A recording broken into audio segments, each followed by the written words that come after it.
大胖媳妇儿该说不说，人品确实还行。前2天有个特别难得的机会，她可以利用一个骗局获取到一个特别好的工作，但是后来因为道德和良知的底线，她还是没有那么做。她呀前2天去面试了一份去大学的工作，然后面试的时候呢，人家一来就非常热情，不是因为她这个人才有多优秀，是对方认错人了。人家在网站一搜她的名呢，出来的是加拿大数学天才、高级教授，学术贡献连篇。但这个人呢，他不是我老公，是我老公的表舅，他俩同名同姓，是温迪他弟弟。然后面试的时候，人家问他呀，您是不是就叫杰米·穆赫兰，籍贯温哥华，毕业于西蒙弗雷泽大学？我老公都是我。对方呢就很震惊啊，真是？那你为什么要来这个面试呢？大胖姐说，不是你让我来的吗？不是你让我来的吗？人家就继续问他说，那您作为 lead professor， 作为加拿大首屈一指的数学家，我们都很敬仰您。那您最近在数学的领域有没有什么新发现呢？我老公说，我的数学在加拿大首屈一指，加拿大退步点大呀。其实呢，聊到这儿，大胖姐也反应过来了，聊的人不是他。说起来，他这个表舅啊，我还有很多话要说。就是他和他的表舅其实就差不到2岁，小时候还一起玩，俩人当时被测出来的智商都挺高。我老公小时候呢，还因为就挺聪明的，考试跳级跳到了他表舅的班。后来谁成想呢，他到了人大班之后跟人打架，老师把家长找来之后，温迪把人老师打了，然后又被撵回来了。也就是说俩人的基础吧旗鼓相当。但后来呢，他的表舅父母搬家了，人家去了一个很好的私立学校。大胖媳妇的父母呢也搬家了，然后就去了一个那个街区里非常不好的公立学校。那街区也没有好学校。这个不光是师资，大胖媳妇后来去那小学和中学，就是所有的学生除了学习啥都干。后来上中学的时候，他那个表舅还邀请过我老公一起去美国参加一个什么科研夏令营。那大胖姐很想去啊，结果人家表舅家父母直接把钱拿了。温迪跟他说没有，那你自己打工挣着钱，你自己供自己去吧。结果大胖媳妇呢，就那个暑假找到了在加拿大一泳池当救生员的工作。说来也巧，那个泳池吧是加拿大奥运冠军训练的泳池，给奥运游泳冠军当救生员。他在泳池工作了一夏天，也没沾着水呀。我老公自己还说呢，说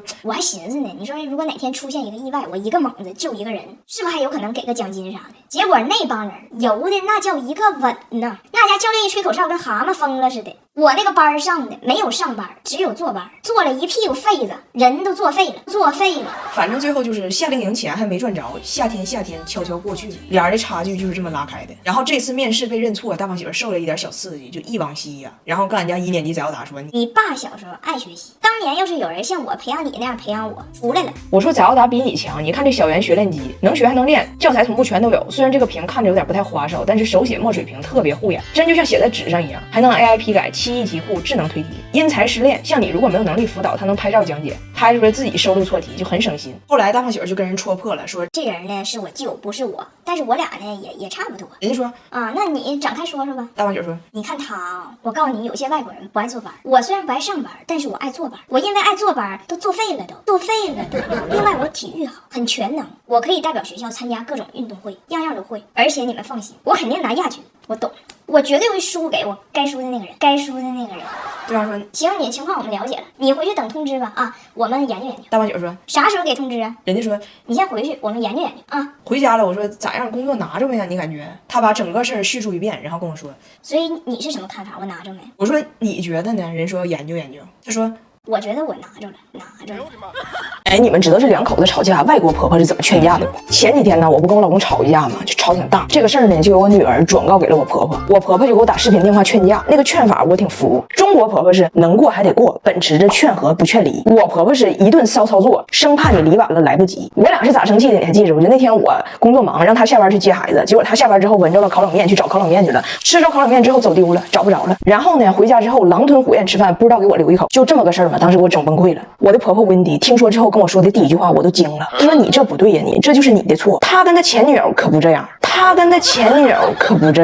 我告诉你，他前女友是怎么治他的啊？他上大学的时候有个前女友，来自 Hong Kong， 叫 I Like You。这个名我怎么翻译呢？应该是朱爱拉，这不是我损他，我好像只能这么翻译，就朱爱拉。然后我婆婆说，那当年跟朱爱拉在一起的时候，那年轻玩心可大了，啥也不行。有一次攒了挺长时间钱，那大学时候打好几份工，攒够了，跟这个朱爱拉去拉斯维加斯玩，就看着人家赌场了。第一次看着嘛，就想玩，那往里头疯狂投币，输了钱也不走，就觉得下局肯定赢回来。最后钱都输光了，回来路费都输光了。管人朱爱拉借，朱爱拉说没有，人艾拉兜里还有钱，就是不借，给他扔了，人自己回来的。艾拉，你老公最后没招，在拉斯维加斯给人扫了4天厕所，白天给人洗厕所，晚上给人洗牌，被他洗牌的游客也都输精光。他们还很疑惑，今天的牌怎么这么臭？那那牌当然臭了，上有洗牌的人手就臭。你看人朱爱拉，人就是舍得离开，人就是敢于放手。你看我儿子让朱爱拉治的好几年呢，一听就硬币声就想擦厕所，那就是一个投币的决策机器人，投币的决策机器人。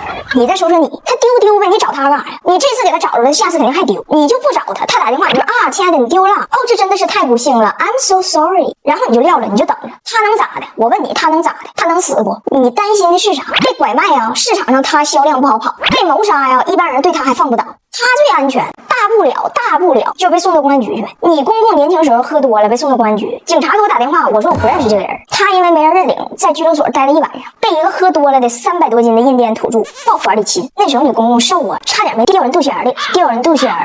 哎，我就不去接他。从此他喝酒2瓶啤酒必须回家。你公公布莱恩从此改名不能喝，谁劝也不好使。还有就是你说这个他一吃饭就狼吞虎咽不给你留这个事儿，那就是因为你老给他喂那个好吃的。当年那个朱爱拉啥也不会做，煮个方便面把锅干漏了。那朱爱拉做的铁血方便面，他咋不跟朱爱拉抢呢？他咋知道都给人留着呢？我跟你说实话，就做饭这个事儿啊，他为什么永远敢甩锅给你？他可不敢甩锅给朱爱拉，因为他一共就俩锅，再甩锅再漏锅他就揭不开锅。你学学人家朱爱拉，我就不懂，你说你怕啥呀？你现在你是主场，这是你的地盘，你说他敢咋的呀？给你惹急眼了，你孩子一扣，他拎着他20块钱行李回来跟我过来啊。最后他等了2年，好不容易回到了中国，把孩子交给了你，你签收他走了，他当了一把国际快递员。那害怕的难道不应该是他吗？对男人又学朱爱拉，与其他犯错时横帮竖挡，不如淡然看他如何收场。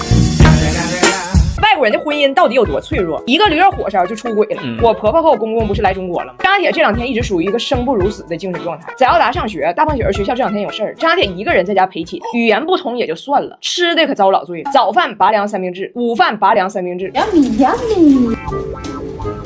我想喝酒。酒。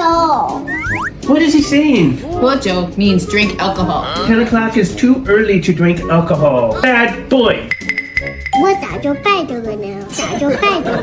温蒂他就这样，他只吃那种最简单、最无趣的白人饭。我们想出去品尝啥美食，他都不敢吃，就显得他这个人吧有点隔路。所以他这次带着他老伴儿布莱恩来，是希望有个队友。他都跟布莱恩说了，到时候你捍卫一下我，让他们看到不是我故意搞特殊，咱们都这样。结果布莱恩呢，坚守战线不到24小时，叛变了。大胖姐儿回家带着6个驴肉火烧，布莱恩很好奇，说：“哎呀，闻着挺香啊，这玩意儿啥呀？”大胖姐儿说：“驴肉三明治。”布莱恩吓一跳，布莱恩嘴上说不吃，心里已经开始动摇了。但是温蒂不吃啊。这时候温蒂瞪了布莱恩一眼，布莱恩被震慑了一下子，说：“啊，驴我就先不吃了。” What?